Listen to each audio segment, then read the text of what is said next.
Imagine this.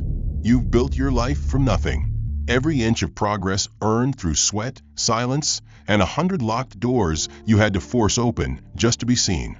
Now for once you allow yourself something you deserve, a first-class seat, not just for the comfort, but because you've earned the right to exist in that space.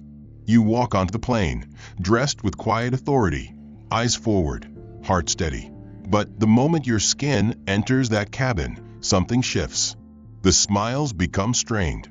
The greetings turn cold.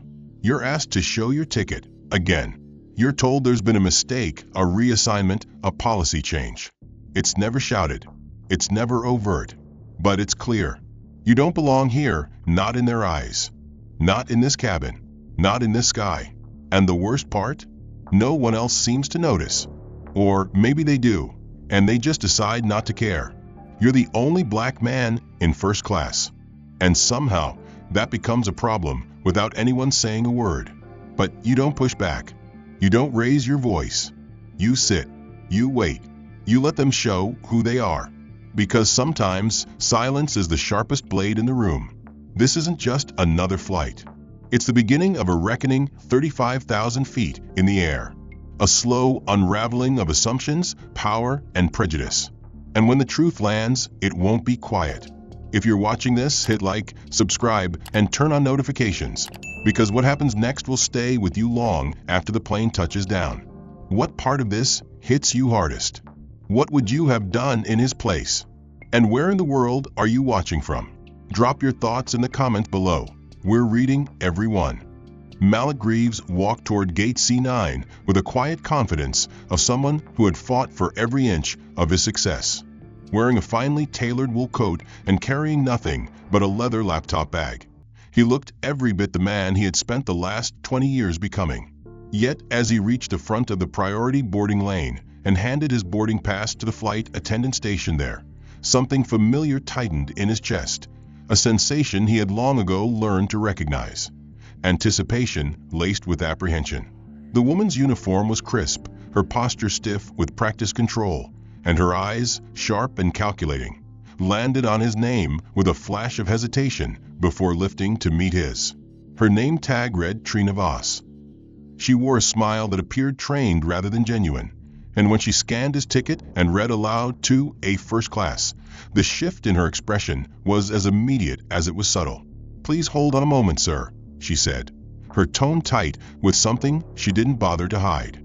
As she brought a finger to her earpiece and murmured a request for manifest confirmation, Malik stood still, knowing exactly what was happening yet unwilling to give it breath by acknowledging it. He had lived this moment before, different cities, different faces, always the same slow unraveling of earned dignity. She glanced at him once more, her gaze sweeping over his skin, his posture, his silence, as if trying to find some reason to make what she was doing seem justified, then finally waved him through with a thin-lipped "Go ahead, Mr. Greaves." That should have been the end of it, but Malik knew better than to expect fairness from formality. Inside the aircraft, the first-class cabin welcomed him with its low lighting and polished warmth, but even luxury had its limits when poisoned by the air of suspicion. He moved toward 2A near the front bulkhead and placed his bag beneath the seat. As he eased into the leather cushion, he took a breath meant to settle himself, yet the feeling of intrusion clung to his skin. Across from him, two passengers looked his way with barely concealed curiosity, while a third, a man in a beige sports coat, lifted his eyebrows as if Malik's presence demanded explanation. Before he could even unlock his tablet, Trina appeared again at his side, this time with a tray of welcome drinks that somehow passed him entirely. She placed glasses of champagne into the hands of the passengers in 2B and 2C, but when her eyes met his, she paused, lowered her gaze to a small notepad, and offered a syrupy smile. "Sorry, Mr. Greaves," she said, "your beverage preference wasn't included in our records. We'll have someone check on that shortly." Malik nodded once, not trusting his voice, and folded his hands in his lap. He did not miss the quick glance she shared with the man in 2B, who smirked behind the rim of his glass. 5 minutes passed, then 10. Another flight attendant approached, this one younger, with less certainty in her step, and stopped beside him, holding a reprinted boarding slip. "Mr. Greaves," she said hesitantly, "we just had a slight manifest adjustment. You've been reassigned to seat 5D, still in first class." Malik didn't move. "Why?" he asked quietly. The young woman's eyes darted back toward the curtain leading to the galley. "Cabin balance, sir. Just an operational thing." Malik's jaw tensed as he took the new pass and gathered his belongings. The man in 2B chuckled softly as Malik rose, but the sound was louder than it needed to be, as if deliberately projected for effect. When Malik reached 5D, located near the galley and adjacent to the lavatory, he settled into the narrower seat without complaint.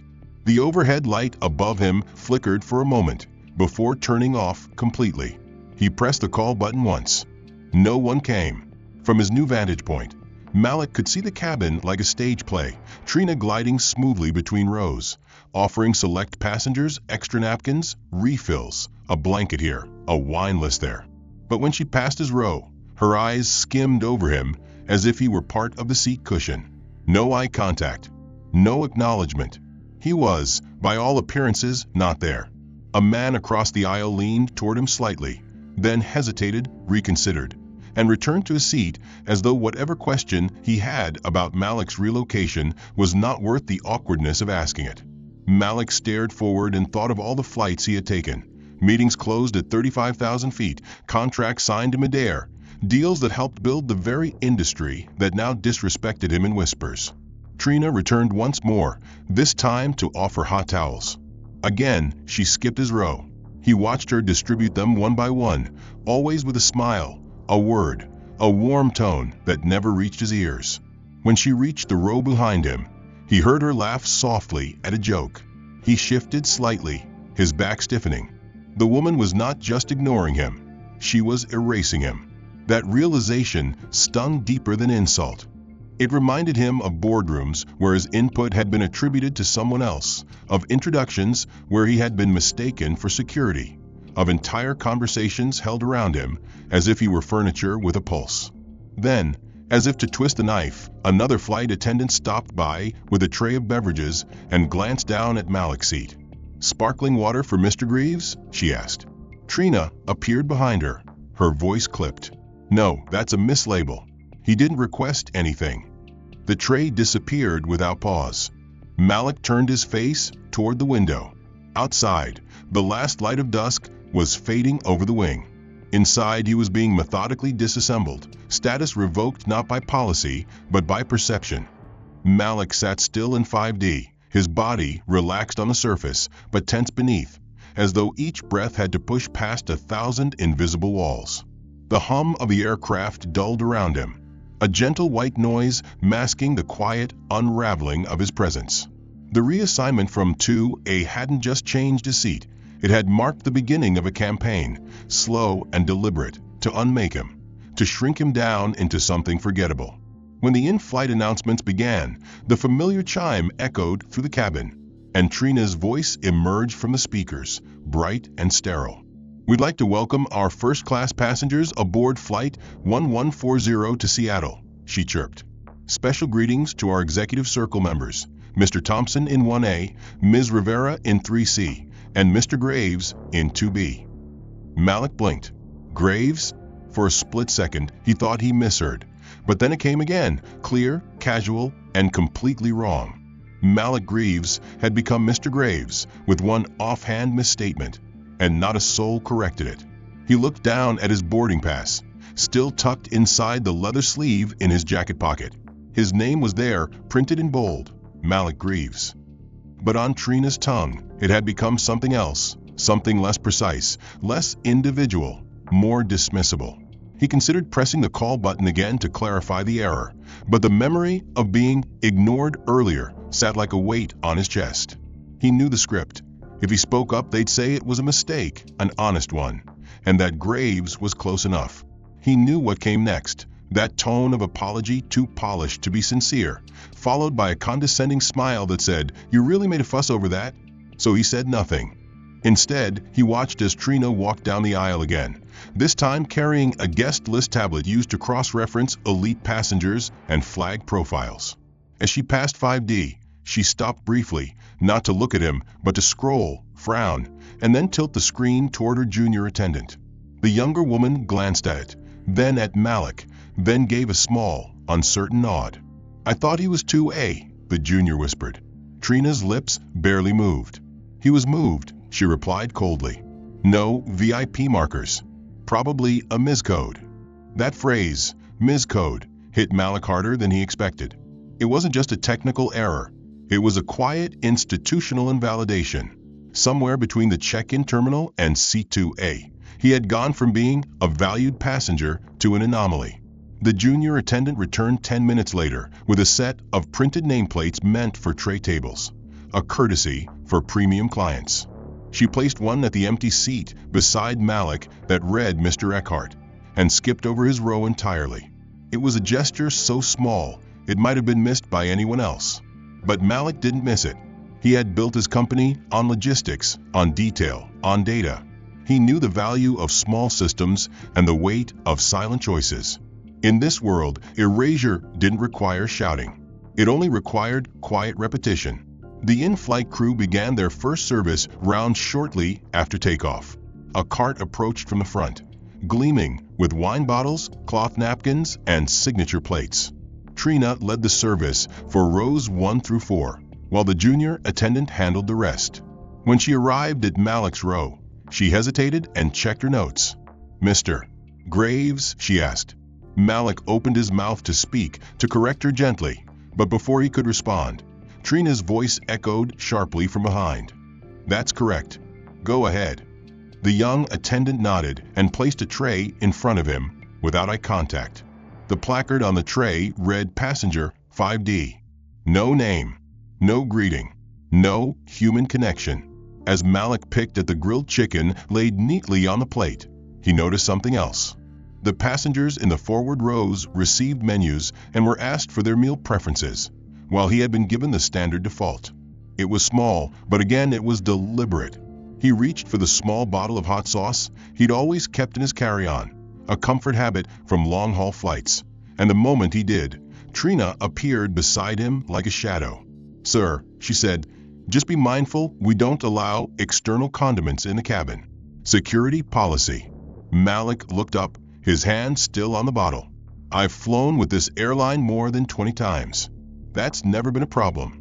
Trina's eyes narrowed ever so slightly.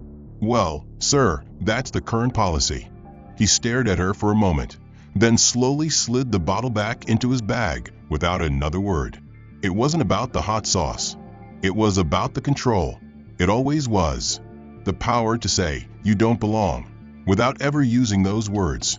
And she was getting more confident now, more sure that no one would stop her. Later, when the beverage service rolled back through the cabin, Malik asked for a sparkling water with lime. The junior attendant nodded and returned a moment later, with still water and no lime. She apologized softly, but Malik knew better than to ask again. Requests became complaints. Complaints became confrontations. He wasn't here for a confrontation. He was here to get home. The final blow of the evening came when a Wi-Fi voucher was distributed to first-class passengers. It was a complimentary digital code tied to seat assignments and elite status. Malik had received one every time before. This time, when the envelope came to 5D, it was already torn open, and the voucher was missing. The junior attendant looked puzzled. "That's strange," she murmured. "Maybe it was used already?"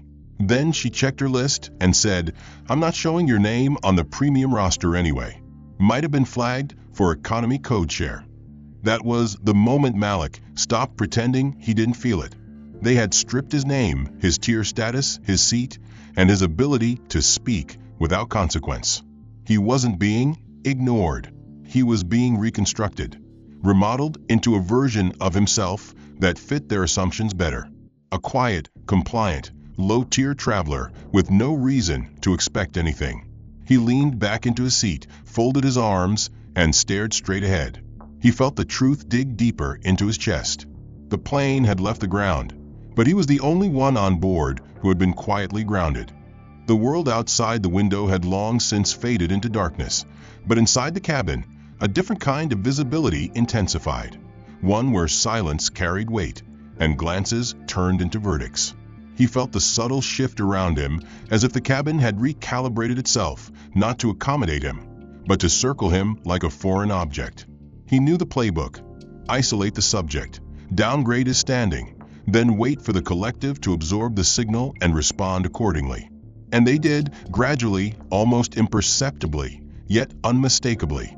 The man in 5C, a portly consultant in a gray suit, leaned just enough away from Malik to create a sliver of space that hadn't existed earlier, a silent withdrawal that suggested discomfort without confrontation. Across the aisle, a woman with a Chanel scarf and a permanently pursed mouth cast repeated side glances his way, not aggressive, but assessing, as if calculating the odds of him becoming a problem. Trina Voss, with her practiced authority and clipped steps, made her way down the aisle once more, but this time she stopped at seat 4B. The man sitting there, a middle-aged corporate type with thinning hair and an air of forced affluence, looked up as Trina leaned in with a smile just wide enough to draw trust. "We've had a seating inconsistency earlier," she said softly, but not so soft that Malik couldn't hear. "And it's creating a bit of tension for a few passengers. If you notice anything disruptive, please let us know." The man nodded solemnly, his face tightening as he darted a glance toward Malik. He didn't ask for clarification. He didn't need to. The framing was enough. Within minutes, Malik became the unnamed subject of an invisible memorandum. He watched as it spread without being spoken, through shifting postures, exchanged nods, and the subtle recalibration of social distance. He hadn't said a word since the beginning of the flight, yet now he was the center of a suspicion he couldn't address, because it had never been directly stated. It had been implied, and implication had more reach than accusation. Across the cabin, passengers adjusted their body language not in fear, but in alignment with Trina, with the system, with the unspoken story they were now complicit in. When Malik stood to retrieve a folder from his carry-on, a young couple 2 rows up paused their conversation mid-sentence. The woman clutched her purse a little tighter, her eyes flicking downward before quickly darting away. Malik noticed. He always noticed. He moved slowly, deliberately, never making sudden gestures. That, too, was part of the survival instinct. Anticipate fear before it becomes action. The junior attendant, her name tag read M. Jensen, approached shortly after, her eyes filled with something bordering on concern, but dulled by inexperience. "Mr. Graves," she said again, still wrong, still unchanged. "We've had a few observations. Everything all right with your seat? Any needs we can address?" Malik responded evenly, his voice a model of restraint. "No, I'm fine, thank you." She gave a quick nod and retreated, clearly relieved that he hadn't raised his tone or asked about the so-called observations. 5 minutes later, Trina returned, now carrying a fresh set of hot towels, and paused at seat 5D. She handed one to 5C with a practiced smile, then hesitated over Malik, as if deliberating whether he merited the same courtesy. Her hand moved, then stopped, and instead she turned slightly to the passenger behind him. "Let me know if you need another," she said, skipping him entirely. Malik did not react. He simply placed his hands back on his lap and folded them neatly, his breath steady, his face unreadable. He heard someone whisper behind him, a man's voice low and doubtful. "I think he was sitting up front earlier," it said. A woman responded with skepticism. "Was he upgraded? Doesn't seem like he fits the profile." Their voices trailed off into soft laughter, muffled but pointed. Malik's hands tensed in his lap, then relaxed again. He had grown up learning that dignity wasn't always in standing up. Sometimes it was in sitting still while the storm tried to dismantle you. Later in the flight, as the crew dimmed the lights for passenger rest, a strange quiet settled over the cabin. But for Malik, the quiet wasn't peaceful. It was isolating. Every gesture made by the crew toward him was tighter, more formal, less warm than with others. They smiled with their mouths, but not with their eyes. They spoke to him only when they had to, and always with the tone one might use when instructing a stranger on borrowed time. Even the entertainment system at his seat flickered inconsistently, as though denying him even the illusion of distraction. When the snack cart made its second round, Trina once again skipped his row. A man beside him in 5C noticed, and asked if he could have 2 bags of almonds. She smiled and handed him an extra, ignoring the empty tray table beside him. Malik did not ask for one. He knew the trap. Speak and you become difficult. Stay silent and you're invisible. It was a prison with 2 doors, both locked from the outside. Eventually, a middle-aged passenger in 3A pressed the call button. When the junior attendant arrived, the man pointed back toward Malik's row and said, "Is he all right? Just curious. He looks like he's been displaced." The attendant blinked, unsure how to answer. "He's fine, sir," she said quickly, "just a seating change." The man nodded, but his brow remained furrowed, as if expecting an update on Malik's behavior at any moment. As Malik sat there, watching the false smiles and uneasy glances orbiting him, he understood fully what was happening. Trina had seeded doubt, and now the cabin was fertilizing it. She didn't need to remove him physically. She had already removed him socially. He had become a silent anomaly, stripped of context, left to float in a space where every kindness was suspicious, every interaction strained, and every look a loaded question. Around him, the temperature of the cabin remained deceptively pleasant, but beneath the surface, the social climate had shifted into something far colder. He wasn't merely being ignored anymore. He was being watched. Not overtly, not obviously, but watched nonetheless. Trina Voss no longer passed by with the casual cadence of routine service. She now lingered slightly near his row every time she made her rounds, her eyes skimming his tray table, his hands, the items in his seat pocket. She made subtle glances toward the in-flight tablet she carried, and each time she tapped something onto the screen, Malik felt a chill creep further into his spine.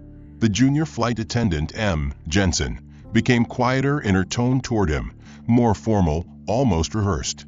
She asked short questions, always beginning with "sir," and ending with forced politeness that felt like a layer of glass between them. When Malik asked for a second napkin during the meal cleanup, she hesitated and looked toward Trina before responding. Trina gave an imperceptible nod from the galley, and only then did Jensen hand him the napkin. That delay, those 3 silent seconds, told Malik everything he needed to know. His name wasn't just off the manifest anymore. He had been flagged. He didn't know how it happened, whether it was a manual notation or a quiet keystroke in the internal crew system, but he had seen this mechanism before. In corporate security, in vendor background checks, in airport lounges. It was the invisible red tag, the observe closely note, the potential escalation status. These weren't accusations. They didn't have to be. The tag itself was enough to shift how people saw you. And from that moment on, every action you took, no matter how neutral, could be interpreted as potential evidence that you were exactly the problem they now suspected you to be. At 38,000 feet, Malik had become the problem they couldn't define but decided to monitor. He noticed the ripple effect of that shift soon after.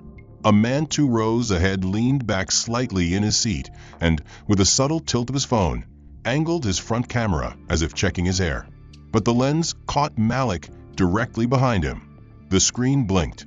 A silent photo. The man turned forward again and adjusted his seat as if nothing had happened. Then came the murmurs. They didn't call his name, but they didn't have to. 2 rows to the right, a man whispered something to his companion, then nodded subtly in Malik's direction. The woman gave a quick glance, eyes narrowing just slightly before nodding in understanding.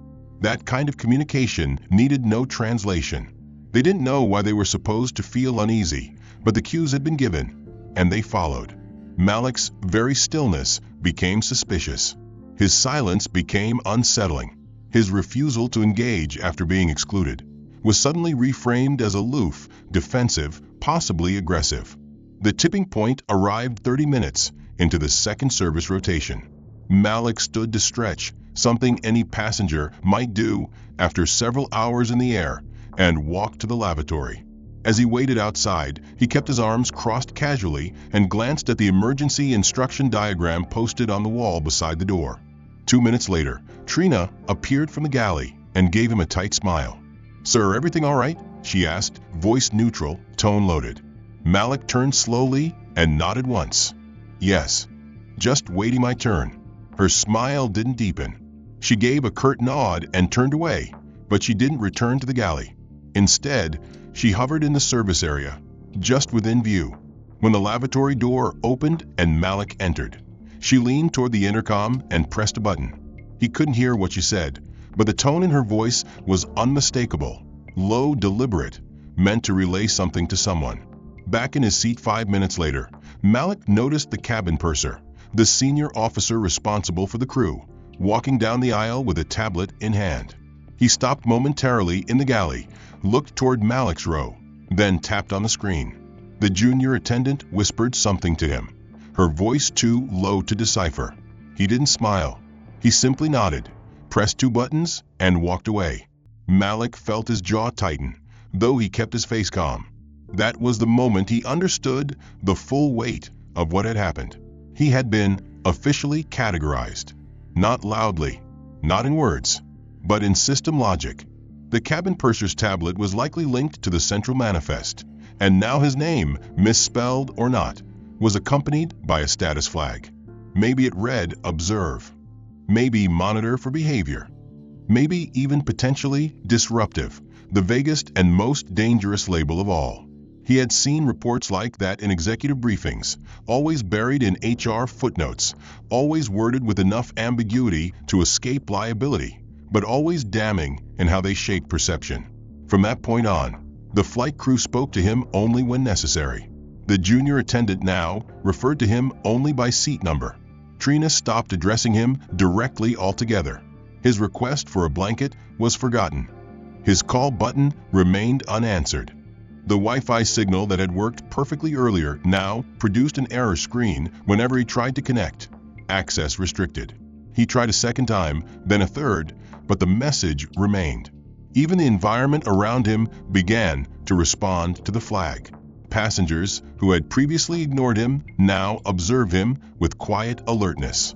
The man in 5C closed his laptop when Malik shifted in his seat, though he hadn't said a word.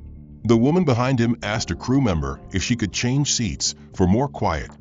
The energy wasn't hostile, it was clinical, like someone had clicked a button that said, "Risk detected." And Malik couldn't do a thing about it. He hadn't raised his voice. He hadn't broken a rule. He hadn't even corrected them when they kept calling him Mr. Graves. But here he was, reduced to a status code, stripped of rights by nothing more than suggestion and design. He remembered something his mentor once told him. The cruelest systems don't accuse you. They just redefine you until the world reacts for them. The invisible tag placed on him during the previous hour still lingered like the residue of cold smoke, unseen but suffocating. He didn't move unnecessarily. He didn't gesture freely. He didn't speak unless addressed. Every instinct in him told him that the margin for misinterpretation had narrowed to nothing. And yet, even in his silence, the system found new ways to push him further from the space he had rightfully occupied. The next stage of his erasure arrived not through stares or whispers, but through absence, the careful, strategic withdrawal of every service that defined first-class travel. It began with the next round of meals. While the other passengers received fresh table linen and printed menus embossed with gold foil, Malik received neither. The junior attendant, now barely making eye contact, arrived with a tray already filled and placed it in front of him without a word. The entree, a salmon dish with roasted vegetables, was cold, clearly not from the batch freshly heated moments before. The presentation was haphazard, the garnish missing, the sauce spilled unevenly across the plate. Malik looked down at it, not with outrage, but with resignation. Across the aisle, 5C received the full ritual. Menu presentation, wine pairing suggestion, the smile. Malik received a tray. That was all.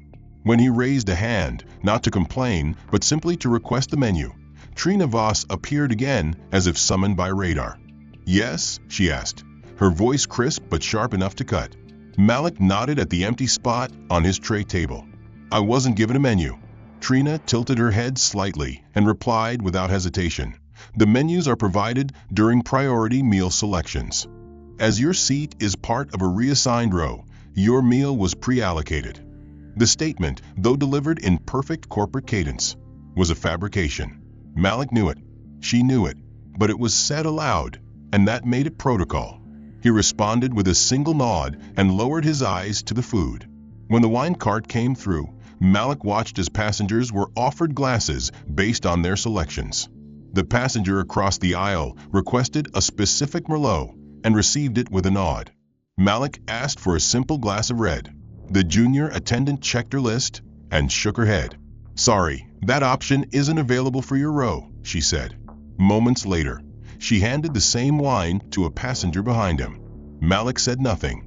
Even the still water he requested came in a plastic cup, not the chilled glass tumbler everyone else received. By this point, Malik understood he was no longer considered a premium guest. The services that surrounded him had shifted, realigned.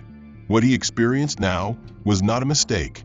It was a separate tier of service, one carefully designed to look like efficiency, but executed with the precision of quiet exclusion.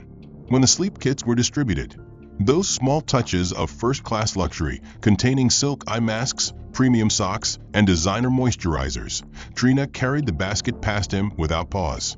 She handed one to 5C, skipped 5D entirely, and moved to the next row. Malik did not ask. He had asked once already. Once was enough. The signal had been sent. Don't request more than you're given. Later, when the cabin lights dimmed for overnight rest, flight attendants offered turn-down service to the front rows, flipping headrests, placing blankets, adjusting pillows. When they reached Malik's row, no such offer was extended. He unfolded the thin blanket himself, noticing immediately it was a different texture than the one across the aisle. Rougher, less insulated. It wasn't personal preference. It was designated. The entertainment system, which had glitched earlier, now refused to load altogether. While the surrounding passengers watched new-release films or scrolled through curated playlists, Malik's screen remained locked on the airline's logo. He tried resetting the screen. Nothing changed. He flagged the issue with the junior attendant. She returned 5 minutes later and informed him with passive detachment. That screen must be out of service. Unfortunately, there are no available seats for a swap. Even his attempt to work was met with friction. The USB charging port at his seat flickered inconsistently, disrupting the charge on his phone. When he asked if there was a portable charger available, Trina responded with a flat, "Those are reserved for passengers in rows 1 through 4. Malik sat in silence. Around him, others reclined into comfort, wrapped in plush service and unspoken privilege. Their cups were refilled. Their needs were anticipated. Their presence was affirmed. His, by contrast, was tolerated.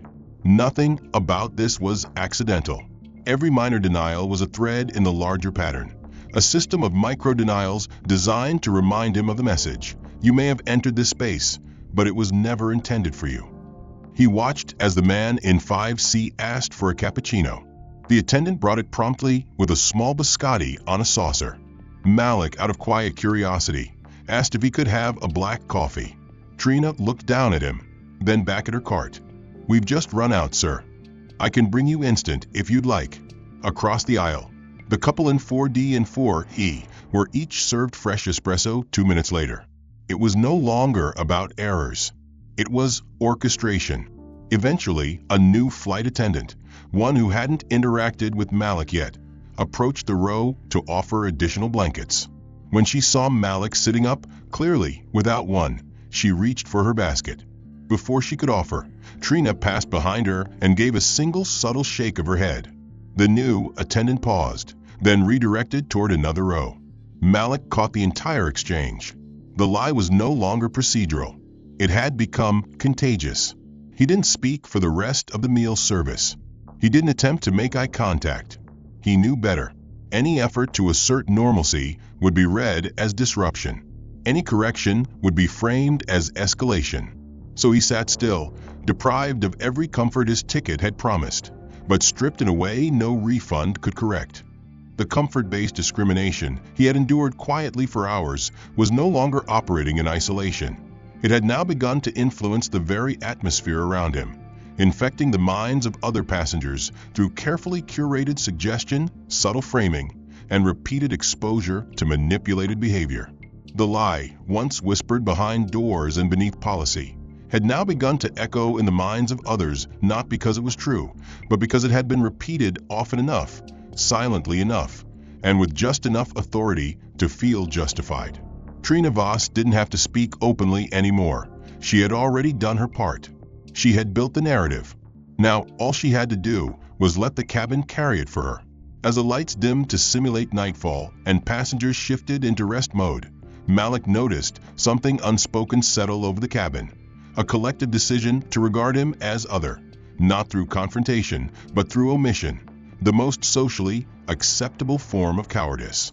When a middle-aged man in 6D accidentally dropped his book near Malik's seat, he reached for it with a strained stretch rather than ask Malik to help. When a young woman 2 rows ahead retrieved her bag from the overhead compartment, she paused briefly when she saw Malik stand to stretch, then turned away, opting to wait rather than share the aisle with him. These weren't overt reactions of fear.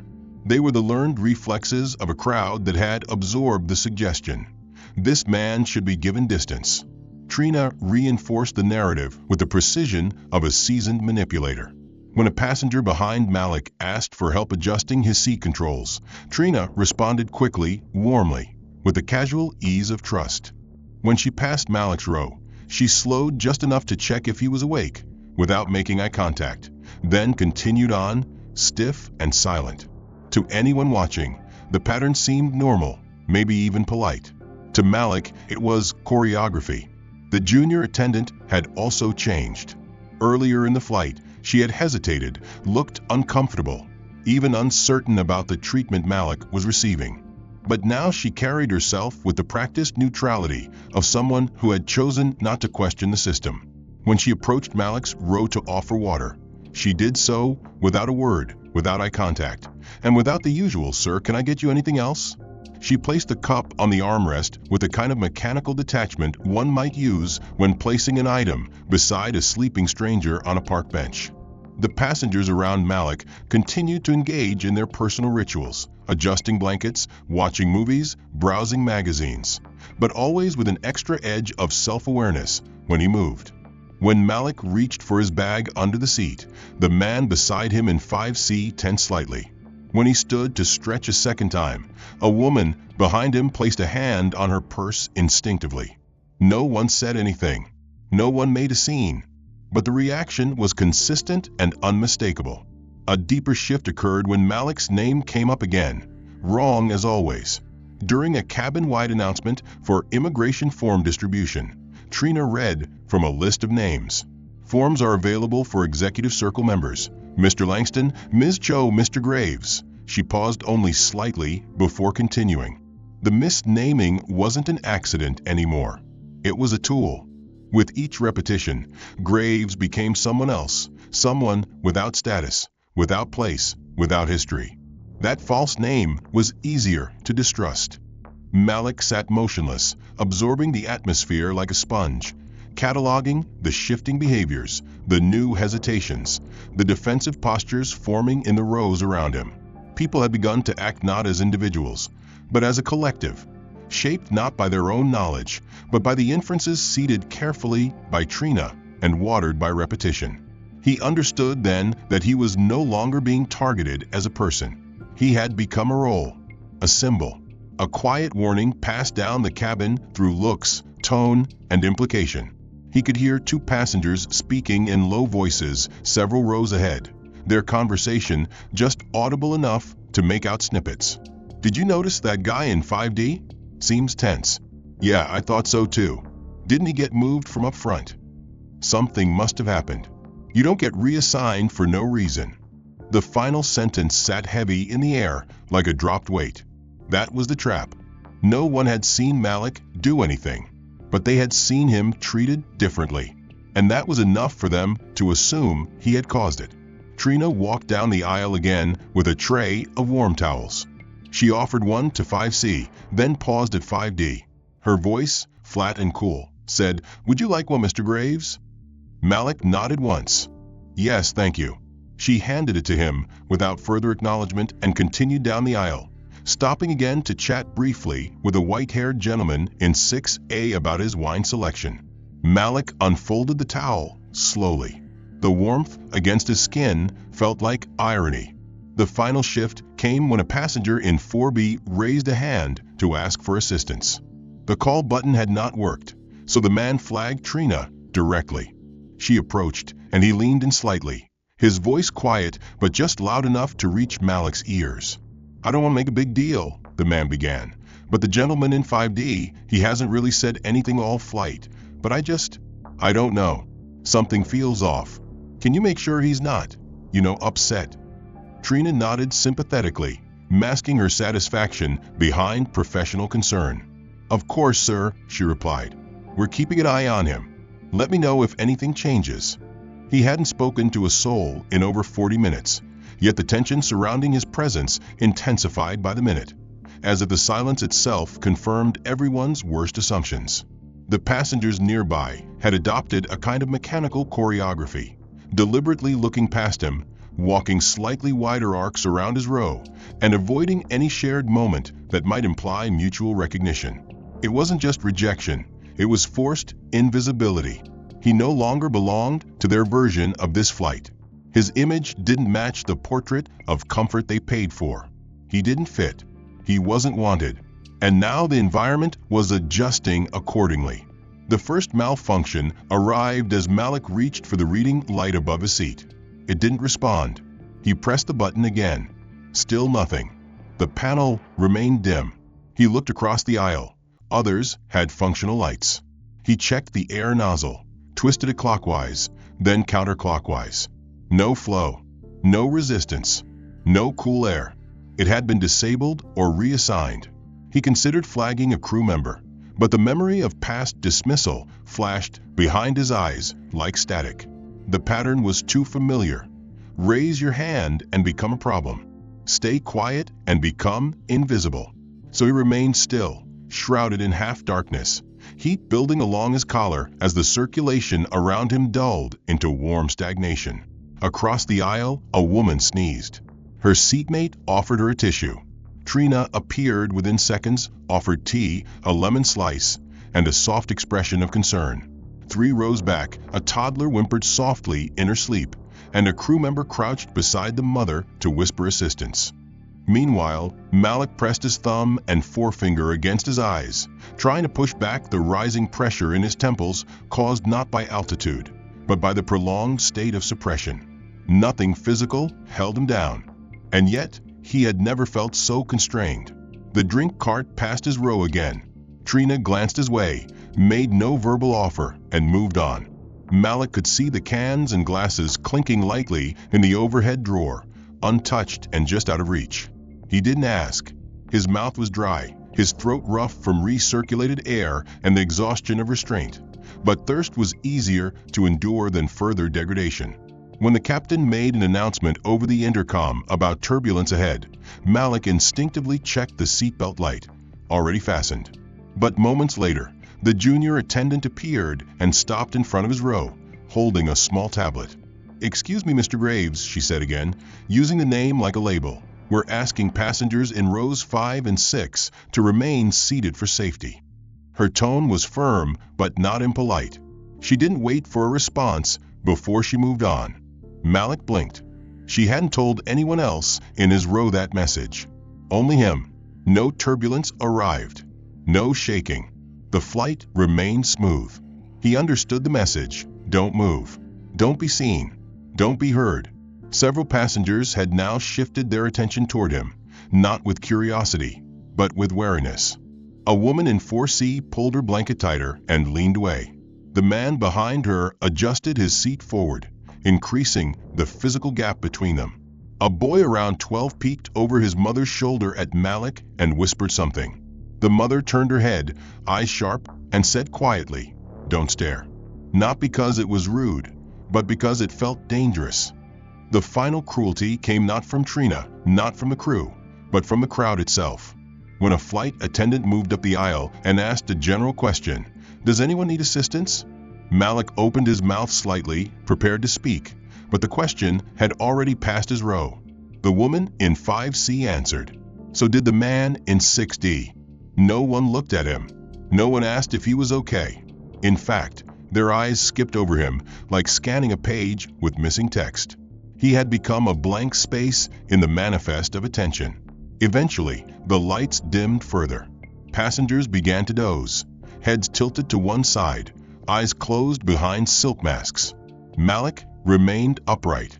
Sleep did not come to him, not because of discomfort, but because sleep required peace, and peace had long been denied to him on this flight. He tried to close his eyes once, but the whispering started again nearby. Two passengers speaking in hushed tones. Is he still awake? Looks like it. Weird that he never talks, right? Maybe he's one of those people who snap. The words were muffled, but not lost. They weren't spoken in fear. They were spoken in passive complicity, the kind that wore politeness like armor, but used bias as weaponry.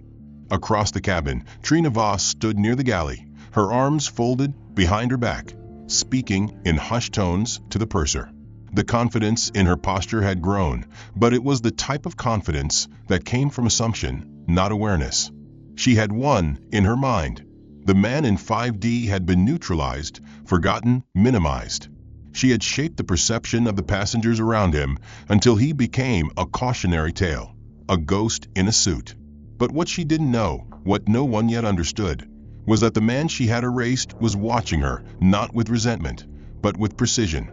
In the front row, a passenger stirred, a woman in her early 30s, sharp-eyed, with a posture too straight for sleep. She wore a gray suit jacket and a discreet lanyard tucked under her collar.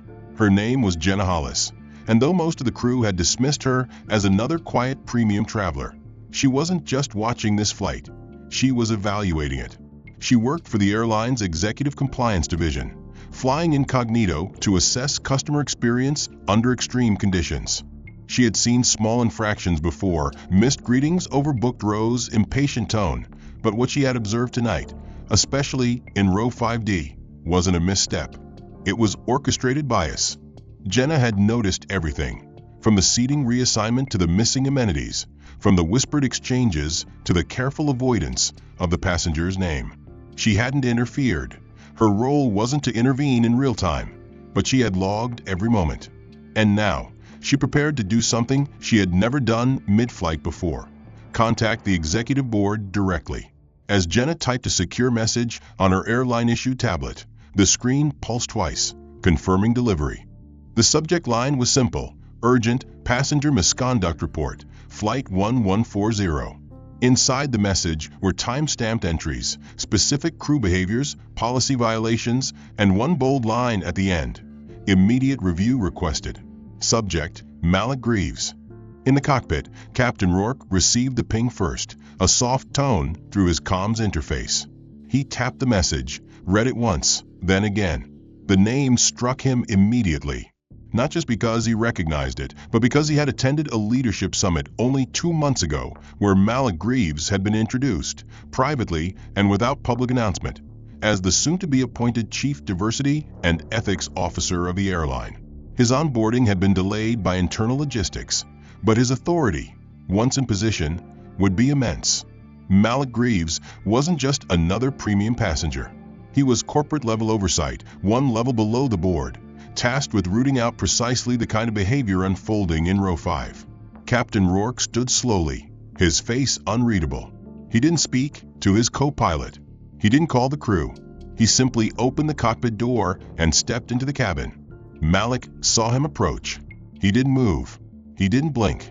The captain didn't address him. Instead, he turned to the galley, where Trina and the purser were reviewing arrival procedures. "Excuse me," he said, calmly but firmly. Trina looked up, startled. "Captain." He didn't smile. "I need a word." They stepped aside. The purser followed. Jenna, still seated, watched quietly from behind her tablet. Malik remained still. The air hadn't changed, but something inside it had begun to shift. The conversation at the galley was brief. Rourke spoke low and even.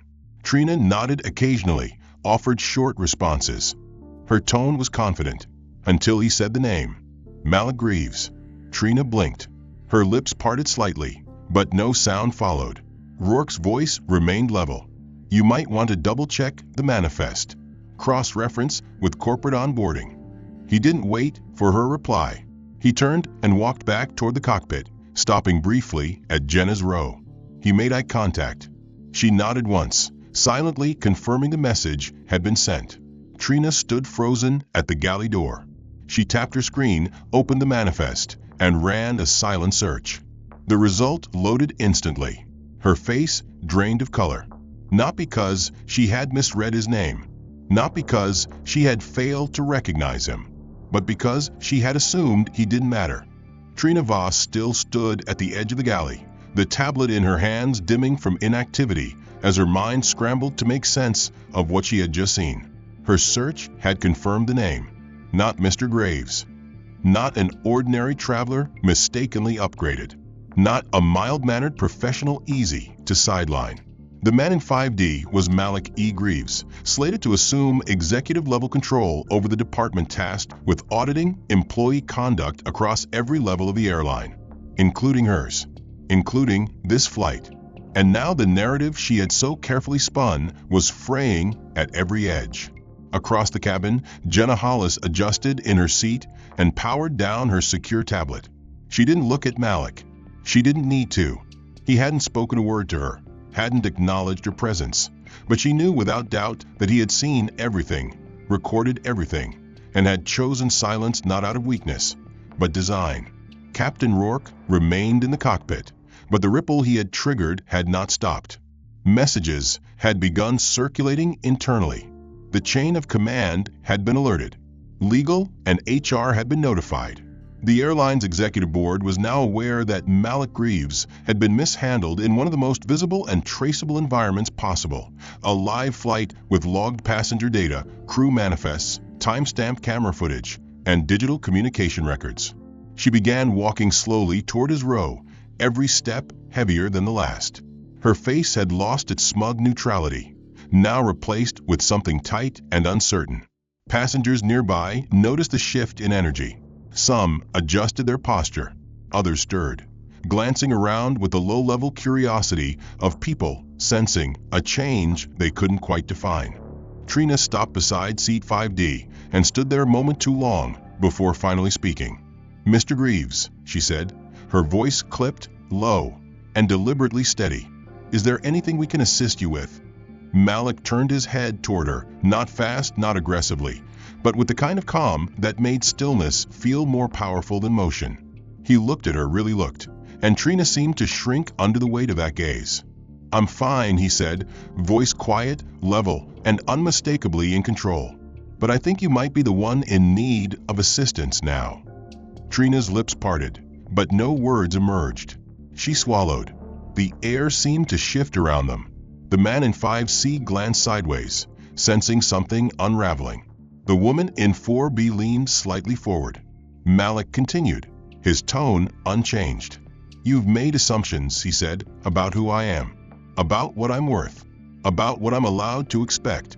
He didn't raise his voice. He didn't need to. The truth in his words cut deeper than volume. "You decided I didn't belong, and you built a narrative around that decision. You manipulated service, seeded perception, and crafted exclusion into protocol." Passengers were now visibly listening. The silence had grown thick, tense. Trina shifted her weight, but Malik wasn't done. "What you didn't consider," he said, eye steady, "is that your system logs everything. Who was served, who was skipped, who was flagged, and why." Jenna Hollis stood. She moved quietly down the aisle, stopping just behind Trina. Her voice was calm. "Sir, I'd like to formally introduce myself," she said. "I'm Jenna Hollis, with Executive Integrity Review.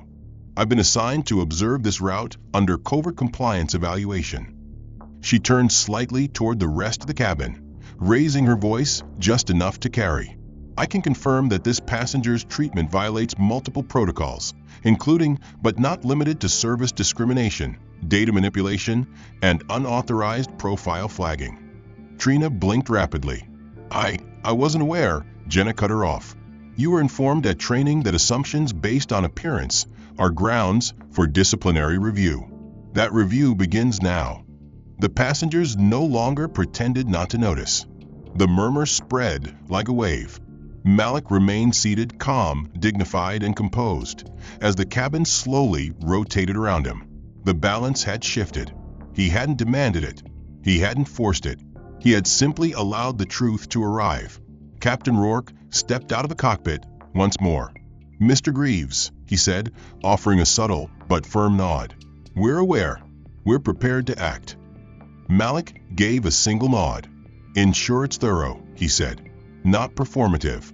Not contained to this flight." Rourke didn't hesitate. "It will be." Trina remained rooted, her tablet now held like a shield. "I didn't mean—" Malik raised a hand, silencing her. "You meant every step," he said. "But what you didn't mean was for it to catch up to you." Trina Voss stood frozen beside seat 5D, her posture rigid, her mind spinning in quiet panic, while the air around her began to shift in temperature, not by degrees of heat, but by gravity, a pressure descending from above, not atmospheric, but organizational. She had believed herself untouchable just minutes ago, secure in the assumption that power belonged to uniforms and policy. That perception was more powerful than truth, that passengers could be categorized and managed like items in a checklist. Now that illusion was crumbling at 35,000 feet. Malik Greaves remained seated, his body still, but his presence had expanded, filled the cabin like thunder before the strike. He didn't gloat. He didn't smirk. He simply watched her, not with vengeance, but with judgment that didn't need volume to carry weight. Captain Rourke spoke with quiet authority into his shoulder mic, instructing the crew to formally log the incident and submit it to corporate command the moment they landed. His words were clipped, procedural, but each syllable carried the weight of a man who now knew the entire flight was under scrutiny. Jenna Hollis returned to her seat, not because the moment had passed, but because her role had shifted. Her mission was no longer passive observation. It had become a live case file. Trina's hands trembled slightly as she tapped the tablet in her grip, navigating to the digital manifest, perhaps hoping for a technicality, a loophole, some angle of plausible deniability. But there was none. Malik's profile, when selected, now displayed the executive-level classification code reserved only for top-tier internal authorities, those above captain clearance, those whose presence required flag-level notification to the entire crew prior to boarding. The fact that she had failed to notice that code, or worse, had ignored it, would not be interpreted as an accident. The other passengers were no longer pretending not to notice. Some watched with thinly veiled curiosity. Others, particularly those who had previously whispered and avoided him, now looked away, not out of fear, but shame. They had bought into the story Trina crafted. They had helped reinforce it. And now they were realizing it had all been a lie told by someone in a position of power, simply because she could. Trina opened her mouth to speak, but Malik raised his hand, not sharply, not rudely, but with a finality that froze her voice mid-breath. "This moment," he said, "is not about you. Not anymore." His tone was steady, quiet, as if explaining something simple. "It's about the system you believed would protect you, even when you weaponized it against someone who did nothing more than sit quietly in a seat he paid for." Trina blinked rapidly, her lips pressing together as though physically restraining excuses. The purser approached slowly from a galley, holding a secure envelope typically reserved for protocol violations. He didn't look Trina in the eye as he handed it to her. "Effective immediately," he said, his voice tight. "You are relieved of in-flight duties for the remainder of this flight. You are not to address passengers or crew unless instructed." Trina didn't respond. She took the envelope with stiff fingers, turned, and walked toward the service area like a ghost in her own uniform. Captain Rourke approached Malik's seat once more. "Mr. Greaves," he said, his voice marked with a quiet blend of formality and regret. "On behalf of the flight crew, I'd like to personally apologize for what you've experienced aboard this aircraft." Malik looked at him, expression still unreadable. "This flight will not be remembered for its arrival time," he said, "but for what it revealed at cruising altitude." Rourke nodded. "Understood." Within minutes, the cabin adjusted. Malik was offered the seat he was originally assigned, 2A, but he declined. Not out of pride, but purpose. He wanted no redress in the form of comfort. Not now. What he wanted was documentation. And that was already in motion. Jenna returned with a printed statement form. Malik filled it out silently, with measured precision, listing times, interactions, policy breaches, and procedural failures. He signed it without flourish, then handed it back. A new flight attendant, one not previously assigned to the forward cabin, was sent to care for the remainder of the flight. Her demeanor was cautious, respectful, professional. She offered Malik a glass of water in a proper glass, with a slice of lime. He accepted it. For the first time that evening, his throat no longer burned. As a plane began its descent into Seattle, the captain's voice returned over the intercom, clear and composed. "Ladies and gentlemen, we'll be landing shortly. On behalf of our crew, we thank you for flying with us and encourage you to fill out feedback surveys upon arrival." There was a pause, then an unspoken tension. Everyone in the cabin knew this flight's feedback would not be routine. Upon landing, a pair of airport operations officers entered the cabin discreetly and requested to speak with Jenna and the purser.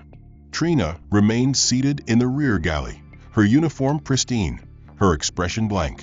She had become exactly what she had tried to make Malik: silent, unseen, irrelevant. As passengers disembarked, several glanced toward Malik. Some nodded with quiet respect. Others offered nothing but downward glances. No one said a word to him. He didn't need them to. His truth had spoken clearly enough. At the terminal, Jenna handed a flash drive to a waiting corporate representative. It contained everything: video from the cabin cameras, manifest logs, crew audio, her observations, Malik's statement. No edits. No interpretations. Only facts. By the time Malik reached the executive transport car waiting for him curbside, the disciplinary review had already begun. By nightfall, 3 internal memos had been circulated. By morning, Trina Voss's employee credentials would be revoked, and a mandatory ethics retraining policy would be drafted using this incident as case study. Malik stepped into the car, closed the door behind him, and looked once more at the plane resting behind glass. It wasn't about punishment. It never had been. It was about exposure, about making sure that what happened at 35,000 feet could never again be hidden above the clouds. The end. If this story hit you like turbulence at 35,000 feet, don't forget to like, subscribe, and turn on the notification bell. We've got more real justice, deep drama, and shocking twists coming your way. Which part shook you the most? Was it when Malik stayed silent, or when he finally spoke? What would you have done in his place? And hey, where are you watching from right now? Drop your city or country in the comments. We're reading every single one. Let's talk about it below.